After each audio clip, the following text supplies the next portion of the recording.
Virgil Monroe had just paid 3 months' wages for a woman who didn't exist. The telegram crumpled in his weathered hands as he stood on the platform at Sweetwater Junction, watching the last passenger step down from the 417 eastbound. Dust swirled around his boots, coating the carefully pressed shirt he'd worn for the occasion. The station master's bell clanged once, twice, then fell silent. "You expecting someone, Monroe?" Tobias Hale's voice carried that familiar note of amusement. That made Virgil's jaw tighten. The banker had a talent for appearing whenever a man's dignity hung by a thread. "Just waiting on the next train," Virgil replied, though they both knew the next train wouldn't arrive until Thursday. 3 months ago, Virgil had responded to an advertisement in the Denver Post. "Refined lady of good breeding seeks correspondence with gentleman rancher. Object, matrimony." The letters that followed had been everything a lonely man could want. Elegant penmanship, gentle humor, and the kind of cultured conversation that made his evenings by the fire feel less empty. Beulah Estelle Whitmore had described herself as the daughter of a Philadelphia industrialist, well-educated but eager to embrace the frontier life. She'd written about her love of horses, her skill with household management, and her desire to build something meaningful with the right man. When she'd mentioned needing travel funds to reach Colorado, Virgil hadn't hesitated to wire the money. Now, as the train's whistle faded into the distance, he wondered if Philadelphia even had industrialists named Whitmore. "Heard you've been fixing up the old place," Tobias continued, falling into step beside him as they headed toward Main Street. "New curtains, fresh paint. Word is you even hired Caroline Ruth to help with the cooking." Virgil had indeed hired Caroline Ruth, the preacher's daughter who took in washing and helped with housework for the better families. She'd spent the better part of a week helping him make the ranch house presentable for a lady's arrival. The parlor now boasted wildflowers in mason jars. The kitchen gleamed with fresh whitewash, and he'd even ordered a proper mirror for the bedroom. "Just making some improvements," he said. "Course you are." Tobias's smile was sharp as a blade. "Same improvements every bachelor makes when he's expecting a mail-order bride." The words hit like a physical blow. Virgil had told himself his arrangement with Beulah Estelle was different, more refined, more genuine than the crude transactions that brought desperate women to desperate men. Their letters had been filled with poetry and philosophy, shared dreams and gentle confessions. He'd fallen in love with her mind before he'd ever seen her face. "I'll be heading home now," Virgil said, touching the brim of his hat. "Give my regards to Miss Whitmore," Tobias called after him. "When she arrives, I mean." The ride back to the ranch gave Virgil time to think, though thinking was the last thing he wanted to do. The sun hung low on the horizon, painting the scrubland in shades of amber and rust. This was the hour he'd imagined sharing with Beulah Estelle, showing her the way the light transformed the harsh landscape into something beautiful. Instead, he rode alone, as he had for the past 5 years since inheriting the ranch from his uncle. The house sat in a valley between two low hills, sheltered from the worst of the wind but open to the sky. Virgil had always loved the view from the front porch, miles of rolling grassland that stretched to the mountains beyond. Tonight, it looked empty as a promise broken. Caroline Ruth met him at the door, her young face bright with expectation. "How was she, Mr. Monroe? Is she everything you hoped?" "She wasn't on the train." The girl's expression fell. "Oh, well, perhaps the next one." "There won't be a next one, Caroline." Virgil hung his hat on the peg beside the door. "I've been made a fool of, and that's the truth of it. But surely, the money's gone. The letters were lies. And I'm twice the fool for believing them." He looked around the carefully prepared parlor, at the flowers Caroline had arranged and the good china set out for tea. "You might as well take those flowers home to your mother. No sense in letting them die here." Caroline Ruth's eyes filled with tears. Whether for him or for the romantic story she'd been part of, he couldn't say. "I'm sorry, Mr. Monroe. Truly sorry." After she left, Virgil sat on the porch with a glass of whiskey and the bundle of letters that had cost him everything. Beulah Estelle's words seemed to mock him now, each elegant phrase a carefully crafted lie. He'd been so hungry for connection, so desperate for someone to see past his rough exterior to the man beneath, that he'd ignored every warning sign. The whiskey burned, but not as much as the knowledge that half the county would know his business by Sunday. Tobias Hale would see to that a coyote called from the hills, its voice lonely and wild. Virgil had heard that sound 1,000 times, but tonight it seemed to echo the emptiness in his chest. He was 42 years old, owner of a successful ranch, and he'd just learned that happiness couldn't be ordered from a newspaper advertisement. The first letter had arrived on a Tuesday in March, written in careful script on cream-colored paper. Dear Mr. Monroe, it had begun. I hope you will forgive the presumption of a stranger writing to you, but your advertisement spoke to something in my heart. Now, as he looked at that same handwriting by lamplight, Virgil could see what he'd missed. Before, the paper was good quality, but the ink had faded in places where it had been diluted. The postmarks were from different towns, as if the writer had been traveling. And the return address, a boarding house in Philadelphia, was the sort of place that rented rooms by the week. But in the distance, a lone gunshot split the night. Virgil was off the porch before the echo faded, his hand instinctively reaching for the Colt at his hip. The shot had come from the direction of Willow Creek, maybe 2 miles north where the old wagon trail crossed the water. In this country, a gunshot after dark meant trouble. Rustlers, claim jumpers, or worse, he saddled his horse by moonlight, the familiar motions steadying his nerves. The whiskey's warmth had already faded, replaced by the sharp awareness that came with danger. Whatever heartbreak the day had brought, it would have to wait. The trail to Willow Creek wound through stands of cottonwood and scrub oak, their shadows shifting like ghosts in the pale light. Virgil kept his horse to a steady walk, ears straining for any sound that might reveal what lay ahead. The creek ran shallow this time of year, its murmur barely audible over the soft percussion of hoofbeats. As he crested the low ridge overlooking the crossing, Virgil saw her that a woman knelt beside the water, her traveling dress torn and muddy, dark hair spilling loose from what had once been an elegant arrangement. She held something pressed against her shoulder, a wadded-up petticoat, he realized, dark with blood. 20 feet away, a man lay motionless beside an overturned wagon. "Ma'am," Virgil called softly, not wanting to startle her. She spun toward him, and he caught a glimpse of her face in the moonlight, young, beautiful, and fierce with desperation. The gun in her free hand was steady despite her obvious injury. "Stay back," she warned, her voice carrying the refined accent of the East. "I don't want to hurt anyone else, but I will if I have to." Virgil raised his hands slowly, keeping them visible. "I'm not here to hurt you, miss. Heard the shot from my place and came to see if someone needed help." She studied him for a long moment, taking in his weathered face and the concern in his eyes. Gradually, the gun lowered. "He's dead," she said simply. "I killed him." The man by the wagon was Luther Pritchard, a small-time criminal who'd been run out of 3 counties for theft and worse. Virgil had seen him in town occasionally, always looking for easy money or easier prey. The sight of him lying still brought more relief than grief. "What happened here?" Virgil asked, dismounting but keeping his distance. He said he was taking me to meet my intended."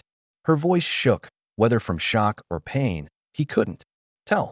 "Said he'd been hired to escort me from the train station. But when we got away from town, She couldn't finish the sentence. Understanding hit Virgil like a physical blow. "You're Beulah Estelle." Her eyes widened. "You know me? I'm Virgil Monroe." For a moment, neither spoke. The woman he'd imagined, dreamed about, written letters to for 3 months, sat bleeding beside a creek after killing a man who'd tried to harm her. The reality was nothing like the gentle correspondence romance he'd envisioned. "You're hurt," he said finally. "Let me help." She laughed, a sound edged with hysteria. "Help? Mr. Monroe, I'm not who you think I am. I'm not who anyone thinks I am. Right now, I think you're a woman who needs medical attention. I'm not Beulah Estelle Whitmore." She continued as if he hadn't spoken. "My name is Josephine Inez Cartwright, and I'm a fraud. A liar. I took your money under false pretenses, and I've been running from the law for 6 months." Virgil absorbed this information with the same calm he'd learned from handling spooked horses. "Well, Miss Cartwright, fraud or not, you're bleeding. And that man, there was Luther Pritchard, who's wanted for assault in 3 counties. So whatever you've done the world a favor tonight." He approached slowly, hands visible, until he was close enough to examine her wound. The bullet had grazed her shoulder, tearing through fabric and flesh, but missing anything vital. "We need to get you to Doc Peterson." "No." The word was sharp, with panic. "No doctors. No sheriff. No one who asks questions. Then we'll tend to it ourselves. Virgil pulled his neckerchief from around his throat, dipped it in the creek, and began cleaning the wound as gently as he could. But you'll need to tell me what's really going on. Josephine. He found it easier to think of her by her real name, closed her eyes as he worked. I was a governess in Boston. The Whitmore family, they were real enough. But the father, he took liberties. When I refused him, he accused me of stealing, had me arrested. Her story came out in fragments, punctuated by sharp intakes of breath. As Virgil cleaned and bandaged her shoulder, she'd escaped from custody during a transport between jails, stolen clothes and money, and begun a desperate flight westward. The correspondence with lonely men had been her way of survival. Take their money, disappear before they could discover the truth. I never meant to hurt anyone, she said. I needed to disappear. And Luther Pritchard, he was waiting at the station when I arrived. Said you'd sent him to collect me. I was suspicious, but I didn't know what else to do. When we got away from town, she shuddered. He said he knew who I really was. Said he'd been hired to bring me back to Boston, but first he was going to collect his own payment. Virgil's hands stilled on the bandage. Hired by who? He didn't say. Just that there was a bounty on my head, and he aimed to collect it one way or another. The implications settled over them like a gathering storm. Someone had tracked Josephine to Colorado, knew she was corresponding with Virgil, and had sent Luther Pritchard to collect her. The fact that Pritchard had tried to assault her first suggested he'd been planning to take his pleasure before completing his contract. The gun, Virgil said. Where did you get it? From his holster. We struggled, and it went off. She looked at her hands, still shaking. I've never killed anyone before. Sometimes a person doesn't have a choice. He finished tying off the bandage and sat back on his heels.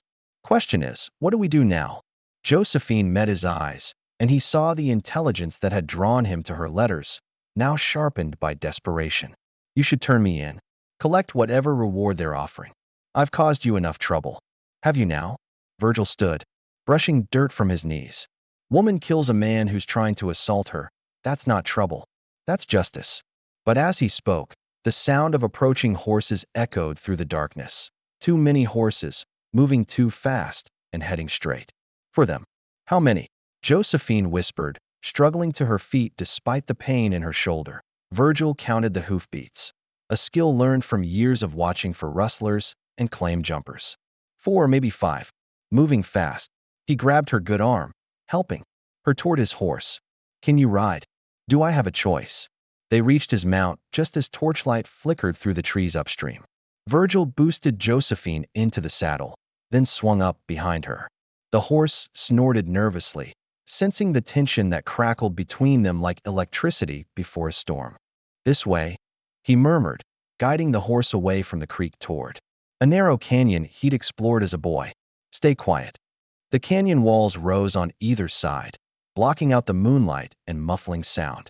Virgil knew every twist and turn, every loose stone that might betray their passage. Behind them, voices echoed across the water, rough men calling to each other in the darkness. Found Pritchard, one of them shouted. He's dead. Where's the girl? Another voice demanded. This one carried authority, education, not the usual saddle tramp or hired gun. Josephine tensed against Virgil's chest. I know that voice, she breathed. Ambrose Dutton. He's the one who's been hunting me. The name meant nothing to Virgil, but the fear in her voice told him everything he needed to know. This wasn't just about a bounty. It was personal. They pressed deeper into the canyon, the horse picking its way carefully over loose shale. The walls narrowed until they were riding single file through a passage barely wide enough for a man on horseback. Virgil remembered this place from his youth, a hidden valley where Apache warriors had once made their camps, accessible only through this treacherous defile. Who is Ambrose Dutton? He asked quietly. The Whitmore family's lawyer. He's the one who had me arrested, who's been chasing me across half the continent. Her voice was bitter as wormwood. He claims I stole jewelry from the family, but the truth is, I saw something I shouldn't have. What did you see? Mr. Whitmore meeting with men in the middle of the night. Money changing hands. Documents being signed. When I asked about it, he said it was business, but... She paused, gathering courage. I recognized one of the men. He'd been in the newspapers, Something about selling weapons to both sides in the Indian Wars. Understanding dawned like a cold sunrise. You witnessed treason, or close enough to it. When I refused Whitmore's advances, he realized I was a threat. The theft charges were just a convenient way to discredit me before I could talk. They emerged from the canyon into a circular valley perhaps a mile across, surrounded by towering red rock walls. A thin stream ran down the center, feeding a small grove of cottonwoods. It was a place out of time, untouched by the march of civilization. "We'll be safe here tonight," Virgil said, dismounting and helping Josephine down. "They'll never find this place in the dark." "Safe," she laughed, but there was no humor in it. "Mr. Monroe, I've brought killers to your doorstep. How does that make either of us safe? Because now I know what we're fighting against." He began unsaddling his horse, movements sure and practiced. "And because Luther Pritchard isn't the only one who's good with a gun." As if summoned by his words, the distant sound of voices echoed off the canyon walls. Dutton's men were searching, probing every shadow and crevice. But they were city men, and used to the maze of canyons and arroyos that scarred this country. They'd search all night and find nothing. "Why are you helping me?" Josephine asked suddenly. "You don't know me. For all you know, I could be everything they say I am." Virgil hobbled his horse near the stream, then turned to face her. In the moonlight, she looked like something from a fairy tale, beautiful and dangerous, marked by violence, but not broken by it. "Because I've read your letters. The real ones, not the lies you think you told." "What do you mean?" "A woman who writes about the loneliness of watching sunset from a boarding house window, who quotes Tennyson and asks thoughtful questions about ranch life. That woman doesn't steal jewelry for profit. She steals because she's desperate, because she's running from something worse than poverty." Josephine's eyes filled with tears. "You don't understand. I've done terrible things. I've lied to good men, taken their money, to survive. There's a difference between surviving and thriving off others' misery." He moved closer, his voice gentle. "I've known plenty of both kinds of people, Miss Cartwright. You're not the villain in this story." "Then who is?" "The men who drove you to it. The ones hunting you now." He glanced toward the canyon mouth, where torchlight still flickered. "The ones who think they can buy and sell people like cattle. They made camp in the shelter of the cottonwoods, no fire to betray their location." Virgil shared his water and the dried beef he always carried, watching Josephine eat with the careful attention of a man who'd learned to read the signs of exhaustion and shock. "Tell me about the letters," she said eventually. "The real ones. What made you believe in us? You wrote about wanting to build something lasting, about finding someone who valued conversation as much as companionship." He leaned back against a boulder, hat tilted low over his eyes. "Most women who answer those advertisements, they're looking for security, financial stability. You wrote about wanting to matter to someone. I was trying to manipulate you. Maybe, but you can't fake that kind of loneliness. It shows through, no matter how clever the words." He looked at her directly. "I've been alone for 5 years, Miss Cartwright. I know the sound of it in another person's voice." The admission hung between them like a bridge neither was sure they should cross. In the distance, Dutton's men were still searching, their voices growing fainter as they moved away from the hidden valley. "They'll be back," Josephine said. "When they don't find us tonight, they'll bring more men. Dogs, maybe. Professional trackers. Then we'd better be gone before they do." "Where can we go?" "He has resources, connections. He's not going to give up." Virgil was quiet for a long moment, considering. "There's a place," he said finally. 3 days' ride north. Mining town called Silver Creek. It's rough country, but it has something most places don't." "What's that?" "A U.S. Marshal who doesn't take bribes. Etta Geneva Peterson, Doc Peterson's daughter. She's been cleaning up corruption in the territory for 2 years now. You think she'd listen to me? I think she'd listen to both of us. Especially if we can prove what you saw in Boston." Josephine touched the bandage on her shoulder, wincing. "And if we can't prove it?" But before Virgil could answer, the sound of a rifle shot echoed across the valley. Close, too close, followed by the thunder of hoofbeats heading straight for their hiding place. "Move," Virgil hissed, grabbing Josephine's good arm and pulling her toward the rocks at the base of the canyon wall. The hoofbeats were coming fast. Whoever had fired that shot had found their trail. They scrambled up the tumbled boulders, Josephine biting back cries of pain as the movement jarred her wounded shoulder. Below them, torches appeared at the canyon mouth, casting dancing shadows across the valley floor. There, Ambrose Dutton's voice carried clearly in the thin air. The horse tracks lead this way. Virgil cursed silently. In his haste to reach safety, he'd forgotten to obscure their trail. Now they were trapped in a box canyon with armed men between them and the only exit. Can you climb? He whispered to Josephine, indicating the narrow ledge that wound up the canyon wall. She looked at the treacherous path, then back at the approaching riders. Can I not climb? They began the ascent, feeling their way in darkness, feet searching for purchase on stone worn smooth by centuries of wind and rain. Behind them, Dutton's men spread out across the valley floor, their torches turning the peaceful grove into a hellscape of shifting light and shadow. Fan out, Dutton commanded. They're here somewhere. Check every cave, every crevice. Halfway up the wall, Josephine's foot slipped.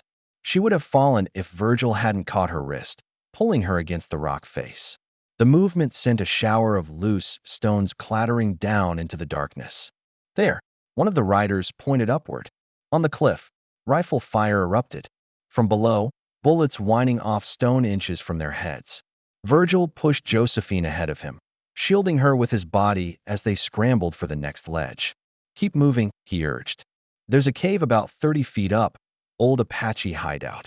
More shots rang out, closer now. These weren't random shots in the dark. Someone down there knew how to track prey up a cliff face. As they reached the cave entrance, Virgil caught a glimpse of movement below and recognized the lean figure climbing after them. Dutton's coming himself, he told Josephine as they squeezed through the narrow opening. He's not leaving this to hired men. The cave was larger than it appeared from outside, carved deep into the rock by some ancient stream. Virgil had explored it as a boy, marveling at the pictographs that covered the walls. Warriors and horses, suns and moons, the eternal human story of struggle and survival. There's another way out, he said, feeling along the back wall. Passage that leads to the top of the mesa. But it's tight, and with your shoulder, I'll manage. Josephine's voice was steady despite the pain he could hear beneath it. What choice do we have? They pressed deeper into the cave, following the passage by touch. Behind them, voices echoed off stone as Dutton's men reached the entrance. Light some torches. Dutton's voice was sharp with frustration. I want that cave searched from top to bottom. The passage narrowed until they were crawling on hands and knees, the wounded woman ahead of him making small sounds of distress that she tried to muffle. Virgil's respect for her grew with each painful foot of progress. Whatever else she might be, Josephine Cartwright was no delicate flower. There's light ahead, she whispered.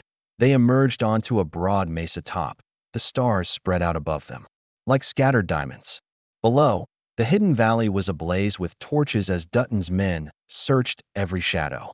But up here, the night wind carried the promise of freedom. We need to reach the horses, Virgil said, studying the terrain. There's a trail down the backside of the mesa, but it's a hard ride to get there. Wait. Josephine caught his arm. Look, down in the valley, a new group of riders was approaching. 6 men with the purposeful movement of those who knew exactly where they were going. At their head rode a woman in a split riding skirt, her silver badge catching the torchlight. Etta, Geneva Peterson, Virgil breathed. But how did she? I sent word. Josephine's voice was quiet. Before I got on the train in Denver, I told her to come to Sweetwater Junction if she didn't hear from me within 3 days. You were planning to surrender. I was planning to tell the truth, finally, whatever the cost. She looked at him with something like wonder. But then I met you, and I thought maybe I could have something real for once in my life. The sound of gunfire erupted from below as Dutton's men spotted the approaching marshal and her deputies. But it was brief. 6 against 12 were bad odds, even for desperate men. Ambrose Dutton. Etta Geneva's voice carried clearly in the night air. You're under arrest for conspiracy, bribery, and accessory to murder. You have no authority here, Marshal. Dutton shouted back. That woman is a fugitive from justice. Maybe so, but Luther Pritchard was wanted for assault in 3 counties. And you hired him to commit kidnapping and worse. That makes you an accessory to federal crimes. Virgil felt Josephine sag with relief beside him. She knows, she whispered. She knows everything. How? I wasn't the only one who saw what happened in Boston. There was a kitchen maid. She was too frightened to speak up during the trial, but she contacted Marshal Peterson after I escaped. Told her everything. Below them, the standoff continued. Dutton's men were trapped in the valley, outnumbered and outgunned. But the lawyer wasn't finished yet. I have documents, he called out. Legal papers that prove Josephine Cartwright is a thief and a murderer. She killed a man tonight. Luther Pritchard. Etta Geneva's voice was dry. The man who was trying to assault her? That's called self-defense, Mr. Dutton. Something you'd know if you were actually a lawyer instead of a glorified blackmailer. The words hit Dutton like physical blows. Even from their perch high above, Virgil could see the man's composure cracking. You don't understand, Dutton shouted, his voice rising toward hysteria. She knows things. Secrets that could destroy important men. She has to be stopped. The only thing that needs to be stopped, Etta Geneva replied, is you. But as she spoke, Virgil spotted movement in the shadows at the edge of the torchlight. One of Dutton's men was circling around, trying to get behind the marshal's position. The man raised his rifle, taking careful aim at Etta Geneva's back. Without thinking, Virgil drew his Colt and fired. But in the same instant, Josephine cried out and pitched forward, a spreading stain of crimson across her chest. The shot that felled Josephine had come from the cave entrance. Dutton himself, who must have found another way up while his men kept the marshal distracted. Virgil's own bullet found its mark, sending the ambusher tumbling from his perch, but the damage was done. Stay with me, Virgil whispered, gathering Josephine against his chest. Blood soaked through her dress. Too much blood. Too fast. Don't you dare leave me now. Her eyes fluttered open, focusing on his face with tremendous effort. Did we win? Below them, the valley erupted in chaos. Etta Geneva and her deputies had pinned down Dutton's remaining men, but the lawyer himself was nowhere to be seen. Virgil knew he was climbing toward them, driven by the desperate fury of a man who'd lost everything. We won, he told Josephine, pressing his bandana against the wound. The marshal's here. You're safe. I'm dying. Her voice was matter of fact, no self-pity, just recognition of the truth. I can feel it. No, the word came out fiercer than he intended. I won't let you. A shadow fell across them as Ambrose Dutton stepped out of the cave, his smoking rifle trained on Virgil's head. The lawyer's face was a mask of cold fury, his expensive suit torn and stained with blood. Whether his own or someone else's, Virgil couldn't tell. Step away from her, cowboy, Dutton commanded. This doesn't concern you. Like hell it doesn't. Virgil kept his arms around Josephine, shielding her with his body. She's under my protection now. Your protection? Dutton laughed, a sound like breaking glass. You don't even know who she really is. What she's done.